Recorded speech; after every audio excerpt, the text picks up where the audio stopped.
Сіз жалпы не істеп жүрсіз? Бағытыңыз қандай өзіңіздің? Менің бағытым өте көп, оның бірі сексология. Ажырасса бала кіммен қалады? Баланы кім асыраса, сонымен қалады. Алиментчик баламен кездесе ала ма? Алиментчиктерді соттатып жіберу керек, олар қылмыскерлер. Ассалаумағалейкум, құрметті достарым, сіздермен заңгер Шыныбаев Марғұлан. Енді әдеттегіден форматтан басқаша формат. Бүгін біз қонақ шақырып отырық өзіміздің студиямызға. Қазір таныстырып өтейін. Сандуғаш Есенбек, дұрыс па айтқаным? Иә, Сандуғаш Есенбекова. Сандуғаш Есенбек, кешіріңіз. Сандуғаш Есенбекова негізі журналист, Астарлы ақиқаттың шеф-редакторы, магазин, интернет бар екен, мастер-класстар жүргізеді екен, копирайтер, тағы да ұмытып кетпедім, тағы да не бар? Коучинг бойынша қазіргі уақытта соңғы 6 айда психологияға ден қойып, коучингпен айналысып жүрген жайым бар. Коучинг. Коучинг неге байланысты сізде жаңағыдай? Бағытым бар. Қандай бағыттағы коуч бар? Негізі ешқандай да белгілі бір бағыт емес, жалпы адам үйлесім тапса, жан тыныштығы дейміз оны. Ол қай жерде де бақытты. Сондықтан адамның жан тыныштығына жалпы қай отбасылық жағдайда да, қаржылық жағдайда да өзінің көңілінен шығатын дүниелердің орын алу үшін мимен жұмыс істеу, ситуацияларды трансформация жасау, сенімдерді, жаңағы теріс сенімдер бар, негативті, сондайларды позитивке айналдыру, міне осындай коуч, жалпы психология деп айтамыз бір тілмен. Түсінікті. Жалпы осы сіздің коуч екеніңізді шет жағасын білдік. Сол арнайы сізді шақырып отырық. Осы өйткені түсіндіріп айтайын, не үшін шақырғаныңызды. Біз заң компаниясымыз және біздің компанияға көп келетін 50-60% отбасылық жағдайларға байланысты. Ажырасу, мүлік бөлісу, балаға таласу деген сияқты көп. Енді бұның барлығы бізге как результат ретінде келеді. Біз сол уже шешеміз сұрағын. Енді біздің бүгінгі осы бағдарламаның тапсырмасы елдердің осы бізге келтірмеу, осы компания келген күнде де татуластырып жіберу, яғни ерлі-зайыптыларды ертеңгі күнде балада жетім жесір болып қалмау үшін деген сияқты. Мақсат сонда, сол үшін сізді осы эфирге шақырып, біраз сіздің көмегіңізді, сіздің жаңағыдай консультация кеңесіңізді алсақ деп едік. Жаңа айтып отқаныңыз, біз сізге жаңа сот алды, сотқа дейін іс бармай, алдын ала медиация жасап, екі арада келісім болса дейсіз ғой. Иә, келісім болса жалпы ажыраспау керек, ажыраспаудың алдын алу деген. Жалпы ажыраспаудың алдын алу деген мақсатында. Негізі адам өзі өмірлік жарын таңдаған кезде бір құдайдың бұйрығымен, негізі қосағымен қосағар деген сөз бар ғой, адам өзі қандай сондай адам тартады. Тіпті хадисте де бар, Алланың өзінің сөзі де бар, сұм әйелдер сұм еркектер тартады, иманды әйелдер иманды еркектер тартады дейді.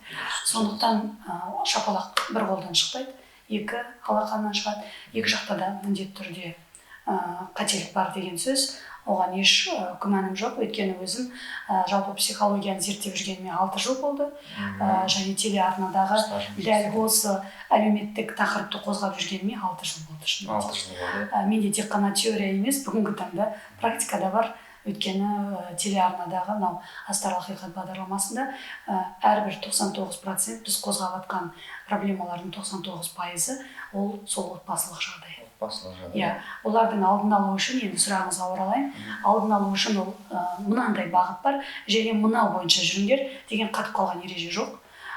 Адам өзінің интуитивно сезген кезде, өзінің болашақ жарын, болашақ балаларының әкесін, анасын дегендей таңдаған кезде жүрек қалауымен алу керек, және де ол адамды жіті араласып, құраласып, тегінен айтады ғой, баяғыда ата-анамыз кімнің баласы екен, әкесі кім болып істейтсе, мен әкесінің тұрмысқа шықпаймын ғой деп айтамыз ғой біз. Ол ата-анасында не шамамыз бар, негізі текке тартады.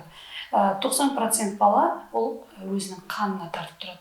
Және екінші, оның араласқан ортасы. Сондықтан мен ойлаймын, әр адамның бұл жеке өзіндік мәселесі, және де ақыры солай қосылды ма, өзін өзі қинап, және өзін өзі жоқ мен осыған көнем деп зорлық-зомбылыққа көніп жүру де ол дұрыс емес деп ойлаймын. Өйткені әр адамның бақытты болуға құқы бар. Бізге келетін кеңеске келетіндердің көбі ажырасты дегенде айтатын уәжі мынандай. Яғни енем араласты көп жағдайда, күйеуім ұрады, көп жағдайда сосын ақша таппайды. Ал мынандай енді көзіме шөп салды басқа деген өте аз пайыз. Өте аз пайыз. Бірақ осы ең көп осы бір-бірімен сөйлеспейді, бір-бірімен мәміле жоқ и араласқанда болады. Мынандай қызық бар да, бұл енді парадокс. Біздің қазақта ер азаматтар, қазақта емес, жалпы ер азаматтар көзін ашқаннан кішкентай бөпе кезінен бастап өскенге дейін көз алдында кімді көреді? Идеал әйел ретінде анасын көреді. Ол әрине өзінің анасына ұқсас жарды іздейді. Сосын жаңа плюс пен минус тартыса ма, тебісе ма, екеуі бір-біріне ұқсап қалған адамдар. Бір шаңырақ астында келіншегі мен әйелі дегендей, келіннен топырағынан деген сөз бар ғой. Сондықтан екеуінің де бір жағынан ененің сол үйдегі ана деген тағы бар, ана деген тәж бар. Ол өзіне ұқсас және өзінің орнын тартып алатындай адам келіп тұрған екен, іште нәпсі қызғаныш болады. Ол міндетті түрде менің орнымды басатын кім деп, сосын ұлын қызғануы мүмкін, оның нелері жаңағы өте көп, себеп салдары өте көп. Сондықтан ол жерде ененің келінге тиісе беруі әртүрлі қырынан болуы мүмкін. Ол бір ғана, ол мына бір себеп болды деген емес. Ең бастысы мынау, біз отбасылық құндылықтарды ұмытып бара жатамыз. Ененің орны қай жерде, әйелдің орны қай жерде, күйеудің орны қай жерде. Сондықтан сол нәрсені біз позицияны ұмытпасақ, келін келіндей қызмет етсе, ене де келін бала секілді сыйлап отырса, жақсы көрсе, бұндай қоғамда осал тұстар, бұндай кертартпа тірліктер болмас еді деп ойлаймын. Но бірақ енді өкінішке орай бізде бар, біздің Қазақстанда статистика бойынша 1000 отбасы тұрмыс құрса, оның 700-і ажырасып жатады екен. Бұл әрине бұл біз үшін үлкен қасірет. Бұрында ата-аналарымыз не дейтін, ол жаққа кірдің бе, сенің сол жақтан тек өлігің шықсын. Сол сүйегің менікі, етің солардікі деп. Ешқандай не қылмайтын, жаңа қызына, жаңағы кері келсе, қуана қарсы алмайтын, керісінше қайтадан бар деп жіберетін. Қазіргі уақытта ішіне сыйған бала сыртыма сыяды деп, аналардың өзі де баласын қатты жақтайды және баласының минусын көрмей тұрады. Өйткені қарға баласында аппағым дейді ғой. Сондықтан өз баласы бір сүттен ақ судан таза сияқты да. Бірақ екі тарапты әділ тұрғысында, ақиқат тұрғысында келетін болсақ, бұл ойлаймын екі жаңа құда-құдағидың бастапқыдан бастап келісім болу керек. Ана бар ғой, Тәуке ханның 7 жарғысы деген секілді ортада келісім болу керек. Және де жастарды ұйытып ұстап отыратын, әлі өмір көрмеген жастар ғой олар. Сондықтан оларды ұйытып ұстап отыратын, бастарын біріктіретін осы екі құда-құдағилар. Сондықтан олардың үлесі көп деп ойлаймын. Біз әдетте балалардың осы өмірдегі таңдау жасауына, үйірмеге қатысуына, сабақтан бес алуына қатты акцент қоямыз, қатты назарда ұстаймыз да. Тұрмысқа шығатын кезде өзің бір қызым деп қоя саламыз. Өзің таңдауың, өзің сүресің деп қоя саламыз. Ал негізінде оның жартысы кім? Баланы дүниеге алып келген соң, оны ертеңгі күні кімнің үйінде әйел болады, соны зерттемейміз, соны сұрамаймыз. Бұл біздің үлкен қателігіміз деп ойлаймын. Күйеуге шыққан кезде араласу керек дейсіз ғой. Иә, араласу керек деп ойлаймын. Үйленген кезде ол таңдасуға көмектесу керек дейсіз. Тең-теңмен, тезек қабымен деген рас қой. Енді бұл түсінікті сұрақ болды біраз. Енді мен өзімнің профессияма байланысты тағы да бір сұрақтар қояйын.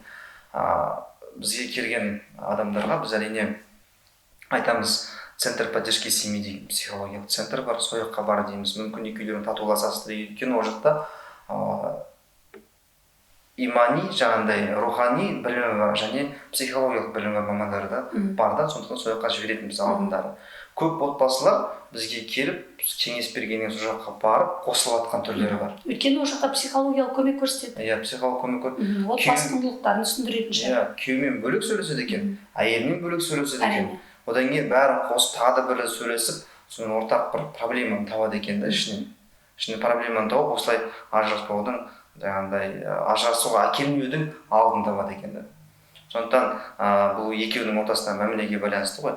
Енді бұл тақырыптан былай өтіп кетсе, мысалға, енді былай айтқанда екеуінің не сәйкес келмейді делік. керісінше сәйкес келмеді. Ажырасып кетті. Енді амалсыз ажырасып кетті, уже бой ауыстың да барлығы кетті деген сияқты. Бұл кезде біздің Қазақстан Республикасының некеженовік отбасы туралы кодексі бойынша бала туралы сұрақ туындаған кезде бала 3 жасқа шейін анасымен қалу керек. Заң бойынша.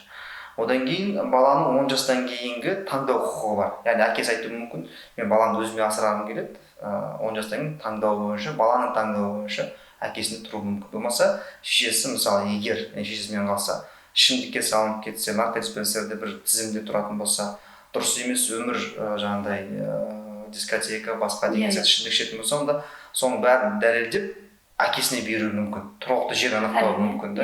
Енді психологиялық жағынан егер ажырасып кетсе, қайсы дұрыс дейсіз ғой? бала кіммен қалу керек? Ол баланың психикасы сынбау үшін деп тұрсыз ғой, жалпы. Баланың психикасы ата мен ана екі жаққа кеткен кезде уже сынып қалды. Олардың үйдегі қақтығысын, үйдегі айқай-шуын көрген баланың дені 100% миы таза және жаны, тәні сау болады деп айта алмаймын. Өйткені ол бала ана мен әкесіне қарап бүкіл әлемді таниды. Ол ойлайды, бүкіл адамдар осындай екен. Менің көзім, ол өйткені ол далаға шыққан жоқ, әлемді көрген жоқ. Оның көз алдында әке мен ана бүкіл әлем. Сондықтан бұлар қандай? Олар сондай балада. Бұл сол екі, олар айта алмайды, әрине айта алмайды. Ішінде екі мынау жүрек болар ғой, екі ата-ана болып тұрады. Егер екеуі ажырасса, бала былай кетеді ғой. Баланың жүрегі. Одан ол жаңа сіздің айтып жатқаныңыз кімде қалу керек. Бала әрине мен автоматты түрде анасында қалсын деген қағидадан аулақпын. Өйткені әке де жайлы бола алады балаға. Тура сол сияқты. Егер анасы қарамаса, күнде дискотекада болса, өзін ғана ойлап, балаларды ойламайтын болса, оған жайлы әкесі болып жатса, неге жоқ? Бару керек, әкесінде тұру керек. Балаға кім жайлы, бала сезеді оны. Оған міндетті түрде физикалық мысал бар, сіз ақшасын беріп тұр, мысалы, әкесі ақшасын беріп тұр, бірақ әкелік мейірім, қамқор көрсетіп тұрған жоқ, алиментін төлеп тұр. Бірақ қасында емес, басынан сипап еркелетіп тұрған жоқ. Ол жерде ол әкесімен қалу керек деген міндет емес. Кім басынан сипайды, кім махаббатына бөлейді баланың, сол адамда қалады деп ойлаймын. Ол тіпті әкесі де анасы емес, бөтен адам болуы мүмкін. Айтады, тапқан баққан анама, тапқан анама. Сондықтан ол жерде қатып қалған, мына адамда бала болу керек деген нәрсе жоқ. Өйткені әр адам тұлға, әр бала да тұлға болашақ. Сондықтан олардың ішкі қалауын ескеру керек деп ойлаймын. Ал психикалық тұрғыда ол әрине баланың түп санасында оның барлығы қалып қояды. Ата-ананың мейіріміне қанық болмаған бала өмірде 100% өзінің потенциалын аша алады және де ол арқылы жетістікке күшті жете алады деп айта алмаймыз. Ол обидасы болса көкірегінде, жұртқа деген жиіркеніштісі бір іс-әрекеті болса, әйелдің бәрі жаман деп ойлайтын болса, ол әрине күндердің күнінде бір әсерін береді, бір нәтижеге жеткізеді. Сондықтан оның алдын алу үшін ата-ана барынша тырысу керек. Екінші жағынан баланы өзінде жаңағы осындай психикалық ақауға ұшырап жатқанын сезген қамқоршысы кез келген, оны психологпен жаңағы қарап емдету керек, және де жұмыс істеу керек деп ойлаймын, үздіксіз. Баламен де жұмыс істеу керек. Баламен де жұмыс істеу керек деп ойлаймын. Өйткені оның ішінде ата-анаға деген ішкі ешкімге айта алмайтын өкпеленіші болуы мүмкін да. Ол баланың жетістікке жетуіне, баланың ары қарай өзіне сенім артуына және артынан көшбасшы болып адамдарды басқарып отыруына тікелей әсер етеді. Түсінікті. Тағы бір момент бар. Осы ажырасу мәселесіне байланысты. Мынандай болады да, ажырасып кетеді. Ажырасып кеткеннен кейін көбінесе бала анасымен қалады. Анасы баланы әкесімен араластырмайды. Телефонмен сөйлестірмейді. Әкесін қызғаштайды, әкесі көрейін дейді, бірақ көрсетпейді. Мысалы, сол жағынан тұрғысынан қалай мысалы? Бұл ананың жеке өзінің жеке реніші үшін баланы қарғып отыр. Баланы қолданып отыр. Баланы өзінің ішкі обидасына жертва қылып отыр. Құрбан қылып отыр. Ер азаматқа ол ренжіді, бірақ ол күлге алмап тұрған жоқ қой. Оның да өзінің әкесі бар, биологиялық. Онымен араластыруға, шынымды айтсам, мен егер органда жұмыс істеген болсам, мен міндеттейтін едім. Ол араластырмаса, тіпті соттап жүретін едім. Неге? Өйткені әке ана тең құқылы балаға. Осы жерде бөлейінші, қараңыз, біздің практикада қалай? Біз қамқоршы қорғаншы органына барамыз, график орнатамыз, көрсетпейді. Біз сотта емес қой. Біз сотқа барамыз, сотпен график орнатамыз, сот орындаушымен кездесеміз. Сот орындаушының да ісін қолға алмай жатқандар бар. Сот орындаушымен келеміз, бірақ ана баланың уже психологиясы масқара, мен әкеммен бармаймын дейді. Бітті, ештеңе істей алмайсың сен. Ол баланы да соттай алмайсың. Өйткені баланың санасын анасы улап тастады. Анасы айтып қойды: балам, әкең мені ренжітті, сен де бармайсың. Ол тікелей айтпаса да қылығымен көрсетіп қояды. Әкесі звондаса телефон тарс етеді, келсе үйге құлтап қояды, кіргізбейді. Ол балаға міндетті түрде түсіндірудің керек жоқ, бала не көрді соны жазады ғой үйіне. Өйткені балалардың туылған кезде бет, миы аппақ парақ сияқты тап-таза туылады. Оған біз установканы да, сенімді де, адамдарға деген көзқарасы да ата-ана жазамыз. Түсінікті. Яғни айтпаса да өзінің қылымен істегеннен кейін уже бала араласқысы келмей қалады ғой енді. Анасын ренжіткен адам кіммен араласқысы келеді деген сияқты психологиямен. Бала деген бауыр еттің деп жатады ғой. Енді бала біздің ішімізден шыққаннан кейін ол расында тікелей мағынасында ол бауыр еттің. Ішіңнен шығып тұр. Сондықтан ол ата-ананы 12 жасына дейін тылсым байланыспен үзілмейді. Бала 12 жасқа дейін ата-ананы сезінеді. Ата-ананың көңіл-күйі оған әсер етеді. Ол қуанып жүрсе, ол бақытты, қуанбай, настроениесі көңіл-күйі түсіп жүрсе, бала оны да сезеді. Оны түсіндіріп, балаға отырғызып айтудың керегі де жоқ. Бала іс-әрекеттен ақ біліп отыр. Түсінікті. Мынандай сұрақ тағы да. Енді бәрі пәк емес қой, ішінде алимент төлемейтін адамдар көп. Әрине. Әйелін тастап кеткен, алимент төлемейді. Сол алимент төлемейтін жалпы енді заң бойынша олардың құқысы бар баламен араласуға. Алимент төлемесе де сот арқылы график қойып, ана баламен араласу құқысы бар. Сіз психологиялық түрде қалай ойлайсыз? Алимент төлемеген, балаға ешқандай көмектеспеген әкенің баламен араласу құқығы бар ма жалпы психологиялық тұрғысынан? Алимент төлемеген әкенің баламен араласуына құқысы бар ма? Алимент төлемесе, ешқандай қатыспаса былайынан 20 миллион деп, 30 миллион деп қарызы бар. Құқысы деген ол нәрсе, ол сізге, сіздің құқысы деп айтпаймын. Ол әрине ол сіздің жаңа құқық тұрғысында, заң тұрғысында айтып тұрсыз ғой. Ал психологиялық тұрғыда ол құқын емес, ол керек. Өйткені ол дым таппаса да, әкем бар деген баланың миында бағдарлама жазылады. Әкесі бар бала өзіне сенімді өседі ғой. Ол бұзық болсын әкесі мейлі, көшеде жүрген біреу болсын. Ол мынау адамда біз айтып жатамыз ғой, бізде екі жағымызда ата-анамыз мына құс болса, құстың қанаты болса, мына әке, мына ана. Егер ойлаңызшы, біреу жоқ, бұлай адам бір немен жүре ала ма?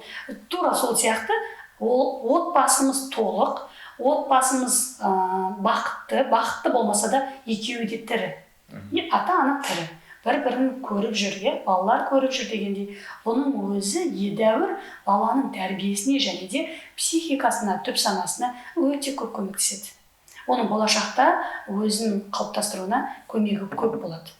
Өйткені ол ата жетімін деп жүрген жоқ. Ол ойлап жүрген жоқ, мен толық емес отбасынамын деп. Жоқ, менде ата-ана бар.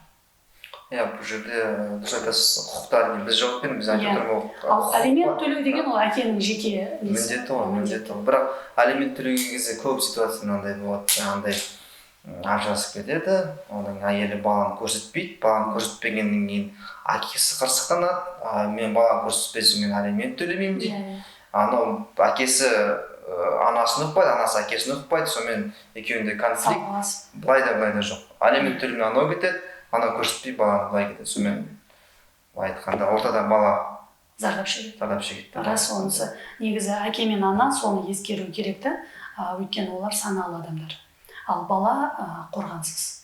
Балаға қорғау көрсету керек. Сондықтан ғой қамқоршылық қорғаншылық бөлімі дейтіні көбінесе өкінішке орай әке мен ананың ішкі балалық өздерінің травмасын олар өскен кезде көріп тұрады да, сосын оны басқаларға да шашады.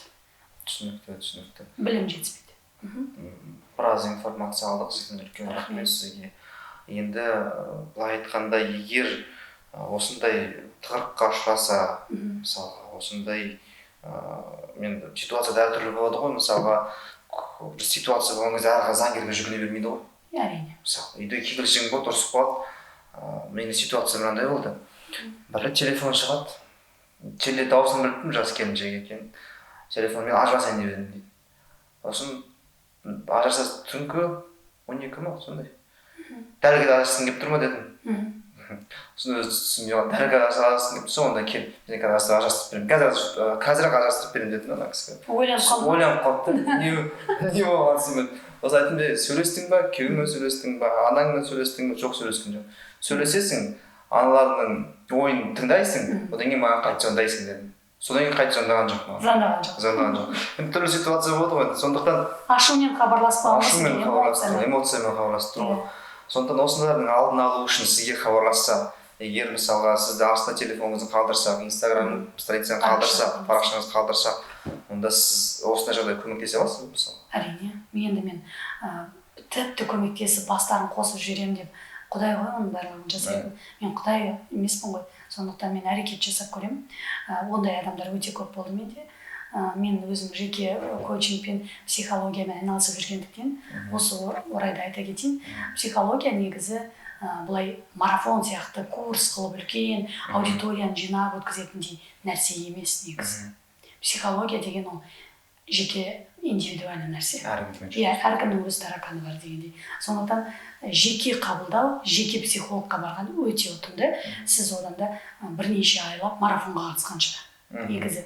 Айтады ғой, дұрыс армандай білейік деген марафондар бар ғой, қазір көп. Сондықтан мен қазіргі уақытта бағытым солай жеке жұмыс жасап жатырмын. Адамдармен жеке байланысқа шығып жатырмын, жеке консультация беруге және миды трансформация жасауға, жан тыныштығын табуға көмектесе аламын.